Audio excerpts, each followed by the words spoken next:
কোন সন্তান যদি উলামায়ে কেরামদের সাথে সঙ্গ হয়, ওই সন্তান চরিত্রহীন হবে না। খোদার কসমে এই সন্তানটা যুগের শ্রেষ্ঠ চরিত্রবান হবে। চিল্লায় বলে ঠিক কিনা? নবীর একজন ছোট্ট সাহাবী তালহা রাদিয়াল্লাহু আনহু, মাত্র 10 থেকে 12 বছর বাচ্চাটার বয়স। মাঝে মাঝে বাবার হাত ধরে নবীজির কাছে চলে আসতেন। বাবার নাম বারা রাদিয়াল্লাহু আনহু, ছোট বাচ্চাটার নাম তালহা রাদিয়াল্লাহু আনহু। এই ছোট্ট বাচ্চারে বাবা আইনা দূরে বাচ্চাটারে বসিয়ে রেখা নবীজির সামনে বসে বাবা মজার মজার করে আমার নবীর সাথে কথা বলতেন। কিছু কিছু প্রশ্ন করার থাকলে প্রশ্ন করতেন, আমার নবী সুন্দর করে জবাব দিতেন। বাচ্চাটা দূরে বসে থাকতো, নবীজির চেহারার দিকে তাকিয়ে থাকতো। একদিন বাবা নিয়ে আসছে বাচ্চাটাকে নবীজির পাশে দূরে বসিয়ে রেখে বারা রাদিয়াল্লাহু আনহু নবীজির সাথে বড় করে কথা বলতেছে। কথা বলে যখন বাড়ির থেকে রওনা করেছেন, বাচ্চাটার হাত ধরেছেন বাবা। বাচ্চাটা হাত ধরা অবস্থায় বাবার দিকে তাকিয়ে বলে, আপু নবীজির কাছে যখন নিয়ে আসো দূরে বসে রেখা তুমি নবীর সামনে বসে কত চমৎকার করে কথা বলো। আপু গো, এত কথা তোমার নবীর সাথে বলতে মনে চায়, আমার কি ছোট্ট মানুষ নবীর সাথে কোনো কথা থাকতে পারে না? হাতটা একটু ছেড়ে দাও, আমি আমার নবীর সাথে একটু স্পেশাল কথা বলবো।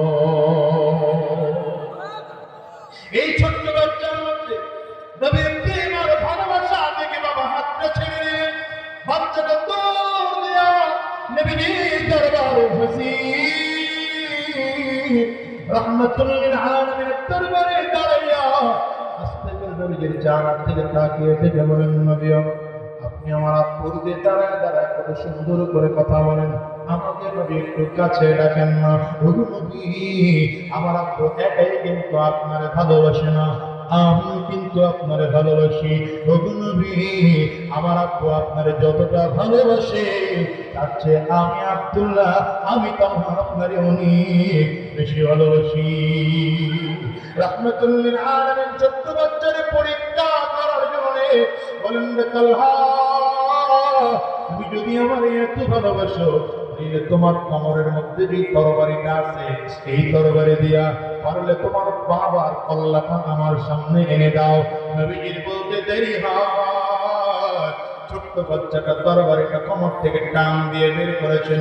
উলঙ্গ তরবারি নিয়ে বাবার দিকে পাগলের মতো দৌড় দিতে আরম্ভ করেছেন। মাথা আনার জন্য নবী আমার হাতটা ধরে ফেলেছেন, তালহা সামনের দিকে আগাও না, আমি নবী দুনিয়ার কোন বাবা সন্তান বাবার গলায় ছুরি ধরবে আমি নবী এই জন্য জমিনের মধ্যে আগমন করি নাই, বরঞ্চ আমি নবী তো এই জন্য এসেছি সন্তান বাবা মায়ের খেদমত করবে, সন্তান বাবা আর মায়ের সাথে ভালো আচরণ করবে।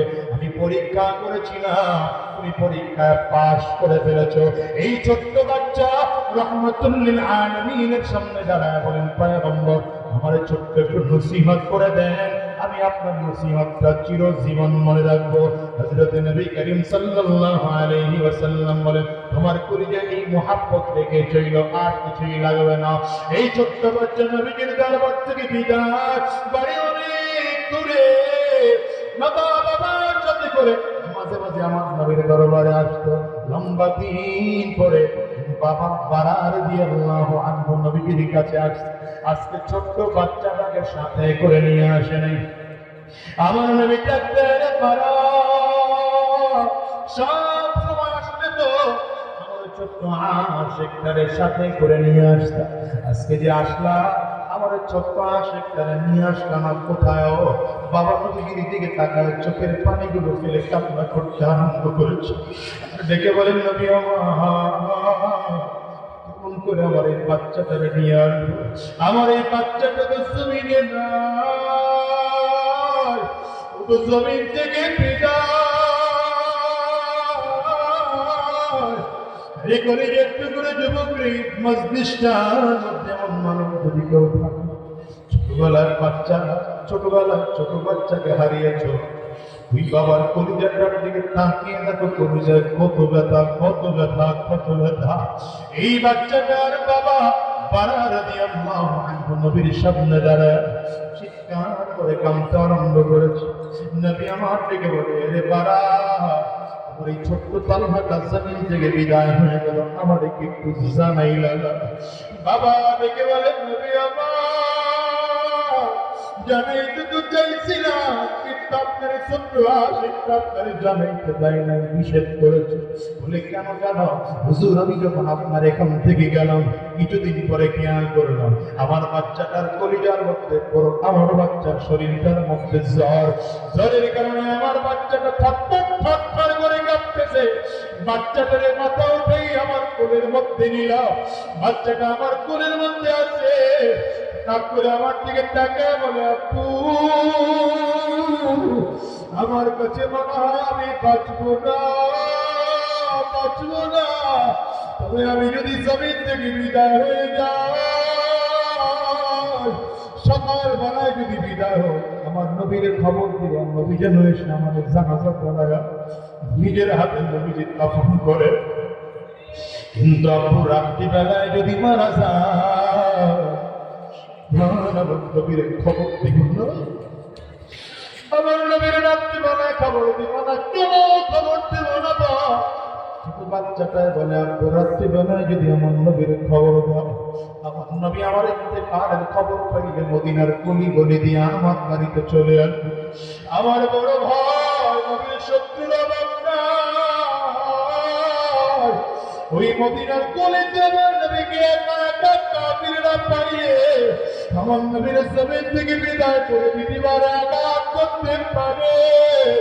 আমার লাশ থেকে আসতে গিয়ে যদি নবীজি জমিন থেকে বিদায় হয়ে যায়, আমার নবী যদি আঘাতপ্রাপ্ত হয়, কাফিরদের মাধ্যমে যদি আঘাতপ্রাপ্ত হয়, আমি পারাক সহ্য, আমি তালহা সহ্য করতে পারবো না।